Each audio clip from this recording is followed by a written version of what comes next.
नमस्कार, स्वागत है आपका आज की बेहद बड़ी और ताजा खबरों की इस वीडियो में। दोस्तों, आज की इस वीडियो में जानेंगे आज की महत्वपूर्ण और ताजा खबरों के बारे में। तो दोस्तों, वीडियो में आगे बढ़े उससे पहले आपसे एक छोटी सी विनती करना चाहते हैं कि इस वीडियो को लाइक और शेयर जरूर कर दीजिएगा, साथ ही हमारे चैनल को भी सब्सक्राइब जरूर कर लीजिएगा। वहीं पर दोस्तों, वीडियो में आगे बढ़े उससे पहले आपके जनरल नॉलेज में वर्दी के लिए आपसे एक प्रश्न पूछना चाहते हैं। आज आपको कमेंट करके बताना है कि पटना किस राज्य की राजधानी है। जी हाँ, कमेंट करके उस राज्य का नाम जरूर बताइएगा। तो चलिए दोस्तों, बिना देरी के फटाफट से शुरू करते हैं आज की खबरों की कारवाई। पहली खबर, ओडिशा पश्चिमी बंगाल का पीएम मोदी ने किया दौरा, चक्रवात यास से हुए नुकसान की समीक्षा। जी हाँ दोस्तों, प्रधानमंत्री नरेंद्र मोदी ने ओडिशा और पश्चिमी बंगाल का दौरा किया। प्रधानमंत्री चक्रवात यास के व्यापक प्रभावों का आकलन करने के लिए इन दोनों राज्यों में आयोजित की जाने वाली समीक्षा बैठकों की अध्यक्षता भी की। वहीं पर प्रधानमंत्री ने इसके साथ इन दोनों राज्यों में चक्रवाती तूफानों से प्रभावित क्षेत्रों का हवाई सर्वेक्षण भी किया। सूत्रों से मिली जानकारी के मुताबिक प्रधानमंत्री नरेंद्र मोदी ने सबसे पहले ओडिशा की राजधानी भुवनेश्वर में पहुंचे, जहां वे समीक्षा बैठक की। इसके बाद वे ओडिशा से बालासोर और भद्रक तथा पश्चिमी बंगाल के पूर्वी मेदिनीपुर जिलों में प्रभावित इलाकों का हवाई सर्वेक्षण किया। चलिए दोस्तों, अब जानते हैं अगली खबर। गृह मंत्रालय ने कोरोना की मौजूदा गाइडलाइंस को किया आगे, अब 30 जून तक करना होगा पालन। जी हां दोस्तों, देश के ज्यादातर राज्यों में लगे लॉकडाउन जैसी पाबंदियों की वजह से कोरोना के मामले लगातार कम हो रहे हैं। दिल्ली, यूपी, महाराष्ट्र, हरियाणा, मध्य प्रदेश समेत कई राज्यों में कोरोना के मामलों में काफी कमी दर्ज की जा रही है। दिल्ली में तो एक समय 35% को पार कर चुका पॉजिटिविटी रेट अब 2% से नीचे आ गया है। इन सब के बीच केंद्र सरकार ने राज्यों और केंद्र शासित प्रदेशों को कोविड-19 के मौजूदा दिशा निर्देशों को 30 जून तक जारी रखने का आदेश दिया है। चलिए दोस्तों, जानते हैं अगली खबर। हिंदी के साथ ही अन्य भारतीय भाषाओं में होगी इंजीनियरिंग की पढ़ाई, एसआईटी ने दी अनुमति। जी हाँ दोस्तों, इंजीनियरिंग की पढ़ाई अब हिंदी सहित सभी दूसरी भाषाओं में आयोजित होगी। अखिल भारतीय तकनीकी शिक्षा परिषद ने फिलहाल नए शैक्षणिक सत्र से हिंदी सहित 8 भारतीय भाषाओं में इसे पढ़ाने को मंजूरी दे दी है। आने वाले दिनों में एसआईटी की योजना करीब 11 भारतीय भाषाओं में इसे पढ़ाने की है। इस बीच हिंदी के साथ जिन अन्य 7 भारतीय भाषाओं में पढ़ाने की मंजूरी दी गई है, उनमें मराठी, बंगाली, तेलुगु, तमिल, गुजराती, कन्नड़ और मलयालम शामिल है। चलिए दोस्तों, जानते हैं अगली खबर। कोरोना वैक्सीन की सप्लाई से लेकर बच्चों के टीके तक केंद्र सरकार ने हर भ्रम से उठाया पर्दा। जी हाँ दोस्तों, देश में कोरोना वैक्सीन को लेकर कई तरह के भ्रम पैदा किए जा रहे हैं। कोई राज्य और केंद्र के बीच तालमेल की बात कर रहा है, तो कोई केंद्र पर वैक्सीन उपलब्ध न कराने का आरोप लगा रहा है। कोई कह रहा है कि केंद्र सरकार विदेशों से वैक्सीन खरीदने के लिए प्रयास ही नहीं कर रही। इन सब को लेकर सरकार की तरफ से बयान जारी किया गया है।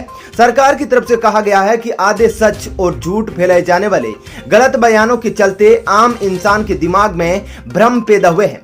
कोरोना वैक्सीन को लेकर बनी कमेटी के चीफ और नीति आयोग के सदस्य वीके पॉल ने इन सब भ्रम फैलाने वालों के सवालों का खुलकर जवाब दिया है।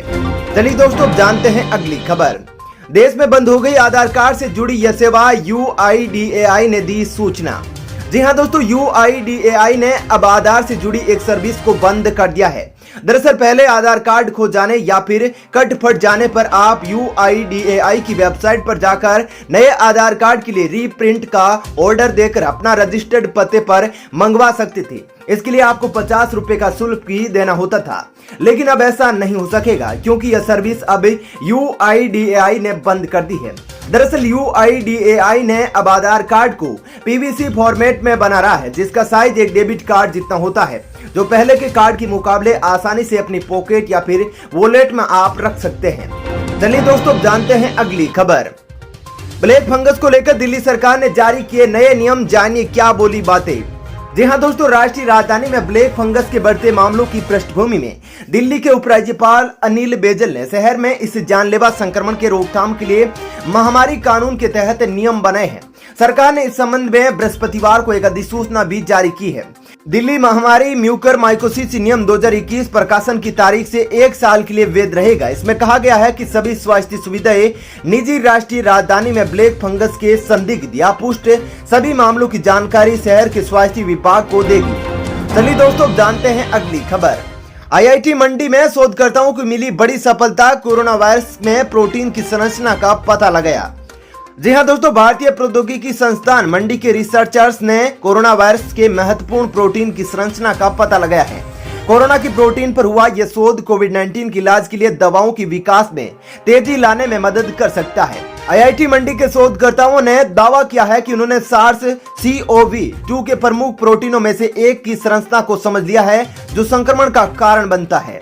चलिए दोस्तों जानते हैं अगली खबर। भारत में शुरू हुआ ब्लैक फंगस के इंजेक्शन का उत्पादन मिलेगा इतने रुपए में। जी हां दोस्तों, ब्लैक फंगस इन्फेक्शन के इलाज के लिए वर्धा में जेनटेक लाइफ साइंसेज ने एम्फीटेरेसिन बी एमल्सन इंजेक्शन का उत्पादन शुरू कर दिया है। अब तक भारत में एक ही कंपनी इसका उत्पादन करती थी। सोमवार से इस इंजेक्शन का वितरण शुरू होगा जिसकी कीमत 1200 रुपए होगी। अभी यह इंजेक्शन 7000 रुपए तक मिल रहा है।